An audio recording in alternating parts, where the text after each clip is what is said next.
Hi guys, welcome back to our YouTube channel. ఈ రోజు మన ఇందిరమ్మ ఇళ్ళ గురించి అయితే ఒక గుడ్ న్యూస్ అని చెప్పుకోవచ్చు. వీడియో అయితే లాస్ట్ వరకు చూడండి. లాస్ట్ వరకు చూస్తే మీకు క్లారిటీగా అర్థమైంది.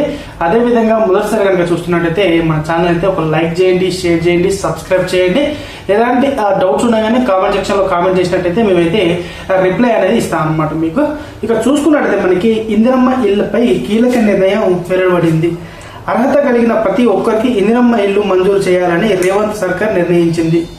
అయితే తొలి విడత ఎమ్మెల్సీ ఎన్నికల కోడ్ ప్రారంభమైనప్పటికీ ఇల్లు మంజూరు పత్రాలు అందుకున్న 71,480 మంది ఇల్లు నిర్మించుకునేందుకు అధికారులు అనుమతి మంజూరు చేశారు.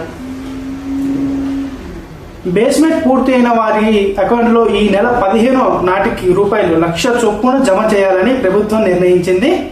ఇందుకోసం ₹715 కోట్లు సిద్ధం చేస్తుంది. వీరికి దశల వారీగా ₹5,00,000 ఇవ్వనుందన్నమాట, అందించనుంది. ఇదన్నమాట ఫ్రెండ్స్. ఎవరైతే ఈ మొదటి విడతలో ఎవరికైతే ఈ L1లో ఇల్లులు అయితే ఇచ్చారో, పట్టా అయితే ఇచ్చారో వాళ్ళకైతే ఈ నెల 15వ తారీఖు నుంచి అయితే అమౌంట్ అయితే పడడం స్టార్ట్ చేస్తుంది. మీ అకౌంట్ నెంబర్కే డైరెక్ట్ పడుతుంది. అంటే మీ ఏదైతే బ్యాంక్ అయితే ఉంటుందో ఆ అకౌంట్ నెంబర్కే పడుతుంది.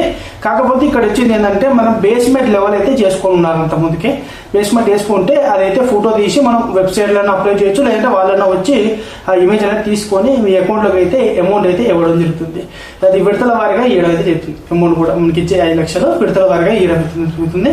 అదేవిధంగా ఇంకోటి ఏంటంటే వాళ్ళు మనకి చూపించిన ఏదైతే జాగా ఉందో ఆ జాగాలోనే మనం అయితే ఈ ఇల్లు అనేది కట్టుకోవాలి. వేరే జాగాలో కట్టుకున్నట్టయితే ఇల్లు అనేది క్యాన్సిల్ అయితే చేయడం జరుగుతుంది.